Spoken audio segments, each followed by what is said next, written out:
तो नमस्कार साथियों, आइए ये फिजिक्स का ये पहला चैप्टर चल रहा है 10th क्लास का। तो आपने देखा होगा यूट्यूब पर हमने अवतल दर्पण के लिए F बराबर R/2 यानी फोकस दूरी और वक्रता त्रिज्या में संबंध बताया था। अब उत्तल दर्पण के लिए हमने सिद्ध कर रखा है, आप बोर्ड पर देख रहे होंगे और तमाम यहाँ बच्चे इस चीजों को सीख रखा है। तो आइए आपको बेहद आसान तरीके से इसको बताने का मैं प्रयास करता हूँ।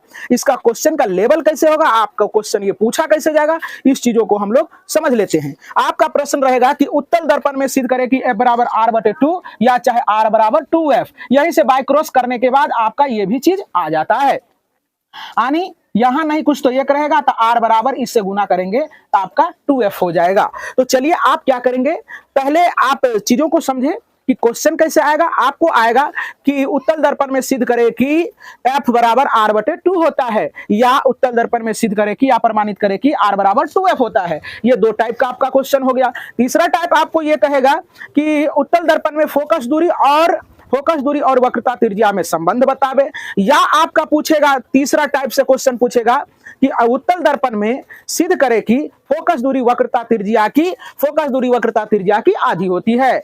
चौथा क्वेश्चन आपका यह भी रह सकता है कि सिद्ध करे कि उत्तल दर्पण में कि वक्रता त्रिज्या फोकस दूरी की दुगुनी होती है। तो एवं प्रकार से आपको इस तरह से क्वेश्चन आएगा तो आप जरा सा भी नहीं घबराएंगे और बिल्कुल विदाउट घबराए हुए नहीं घबराए। तो चलिए, ये फोन आने के कारण थोड़ा सा डिस्टर्ब हो जाता है। चलिए तो अब चलते हैं, इस चीजों को, इस सिलसिला को करते हैं स्टार्ट। बिल्कुल बेहद बारीकी से इस लाइट को जला दें वहां से बच्चे, एक हाँ गुड, वेरी गुड, लाइट आ गया होगा, बिल्कुल झकास दिख रहा है। तो चलिए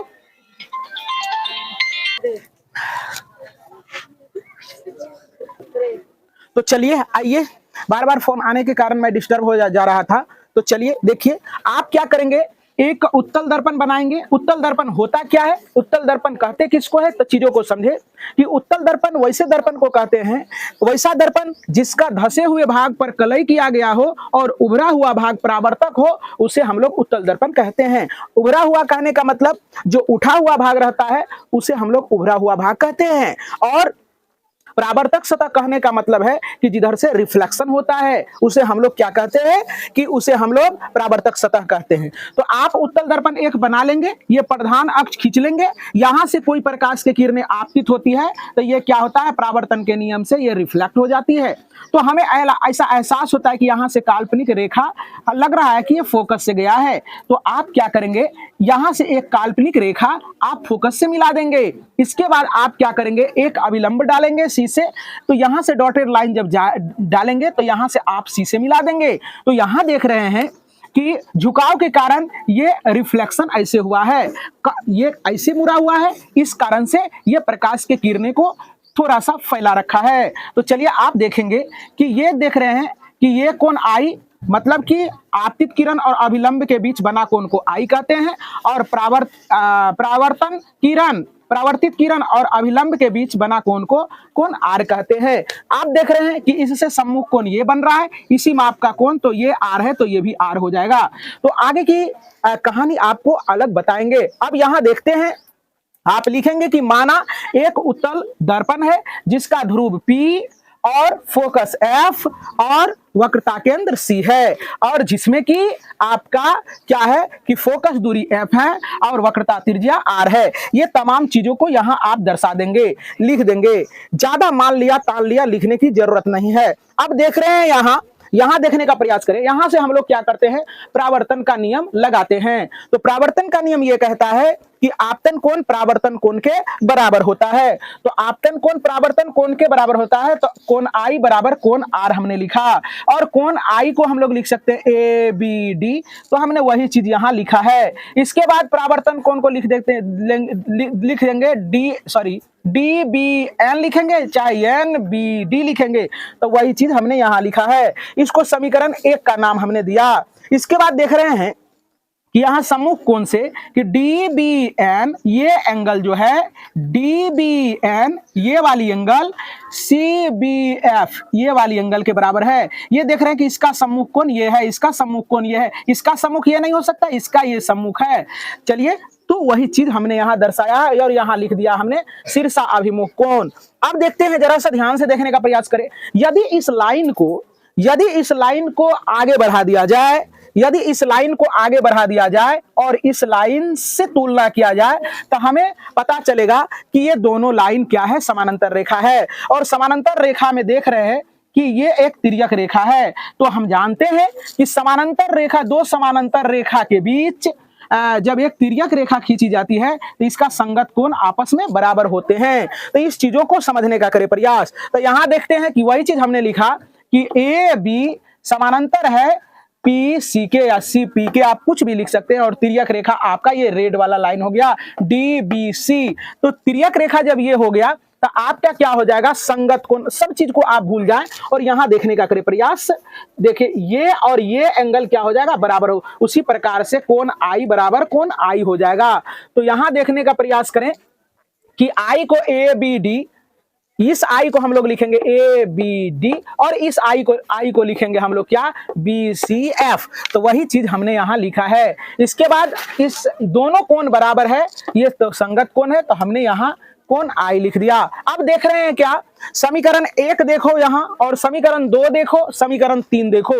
और समीकरण 1 2 3 से हमें यह निष्कर्ष निकलता है, देखिए जरा सा, कि ए बी डी यानी A B D D B N के बराबर है, फिर A B D B C F के बराबर है और D B N C B F के बराबर है। इसका मतलब ये तीनों क्या है, आपस में बराबर है। तो तीनों जब आपस में बराबर है तो ध्यान से देखने का करें प्रयास। यानी ए बी जो है ए बी डी यानी बी एंगल बी के बराबर है और फिर क्या है कि B D B N C B F के बराबर है और फिर क्या है, सी बी एफ क्या है, ए बी डी के बराबर है। इसका मतलब तीनों आपस में क्या है, बराबर है। मतलब कि कहने का तात्पर्य है कि एंगल बी और एंगल सी, इसके बाद एंगल जो है आपका, हाँ कहने का है कि ये एंगल और ये एंगल आपका बराबर हो गया।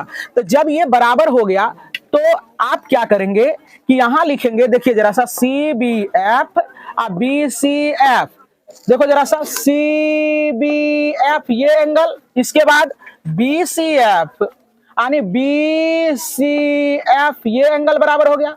तो हम जानते हैं कि बराबर कोण के सामने का भुजा बराबर होता है। तो इसके सामने का भुजा ये हो जाएगा और इस कोण के सामने का भुजा ये हो जाएगा। तो आपस में ये दोनों क्या हो जाएगा, बराबर हो जाएगा। तो वही चीज हमने यहां लिखा है, ध्यान से देखने का करें प्रयास। तो कोण आई बराबर कोण आर हो गया। तो अब देखो कि आई के आर के लिए ये भुजा हो जाएगा संगत इसके सामने का भुजा और आई के लिए बी एफ हो जाएगा। तो वही चीज हमने यहां लिखा है। अब देखिए जरा सा, इतना चीज जब दो भुजा आपस में बराबर हो जाते हैं तो हम कहते हैं कि ये पूरा त्रिभुज क्या हो गया, ये समद्विबाहु त्रिभुज हो जाता है। तो यहां हमने लिख दिया है, इसलिए त्रिभुज बी सी एफ एक समद्विबाहु त्रिभुज है। तो समद्विबाहु त्रिभुज के संगत भुजा बराबर, समद्विबाहु त्रिभुज के दो भुजा बराबर, तो ये भुजा इसके बराबर हो गया, यहां हमने लिख दिया है। अब जरा सा देखने का करें प्रयास कि यदि बिंदु बी जो है पी के काफी करीब हो, अगर आप ये ऐसे करेंगे, अगर ये काफी करीब होगा, ये ऐसे घुराएंगे तो इसका मतलब है ये डिस्टेंस और ये डिस्टेंस क्या होगा, बराबर होगा। तो यहां देखने का करें प्रयास, तो उसी प्रकार से ये बराबर हो गया। अब देखते हैं कि बी एफ, जरा ध्यान से देखो यहां कि बी एफ का वैल्यू यहां सी एफ है, तो हमने क्या किया, बी एफ का वैल्यू सी एफ रख दिया।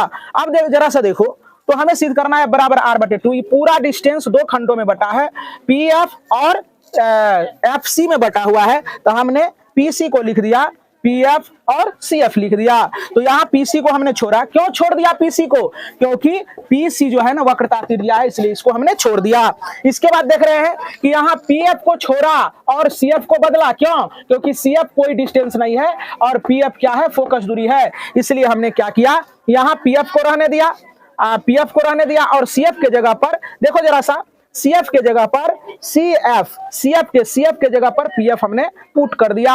तो यहाँ क्या हो जाएगा, पीएफ और पीएफ, दो पीएफ हो गया और दो पीएफ जब हो गया तो यहाँ पीसी का वैल्यू क्या है, यहाँ से यहाँ तक के डिस्टेंस को हम लोग क्या कहते हैं, पी और सी के डिस्टेंस को हम लोग आर कहते हैं। तो यहाँ हमने आर रख दिया और दो अपना जगह पर है और पी एफ को हमने एफ कहा, तो यहाँ फोकस दूरी एफ रख दिया। एवं प्रकार से आर बराबर 2f आपका आ गया कि फोकस दूरी वक्रता त्रिज्या फोकस दूरी की दुगुनी होती है। और दूसरा कहानी आपका ये हो गया कि यहीं से आप इसको क्या करते हैं, गुना में है भागा में लाएंगे तो f बराबर r/2 हो जाता है। तो उम्मीद करते हैं कि आपको ये चीज समझ में आया होगा। यदि आपको समझ में नहीं आया तो आप यदि फेसबुक पर देख रहे हैं तो आप पेज को फॉलो कर लेंगे, यदि यूट्यूब पर देख रहे हैं तो चैनल को सब्सक्राइब कर आप कमेंट में लिखेंगे सर ये समझ में नहीं आया, तो मैं फिर से इस चीजों को समझाने का करूंगा प्रयास। लेकिन उम्मीद करते हैं कि आपको बेहद अच्छे ढंग से समझ में आ गया होगा। धन्यवाद।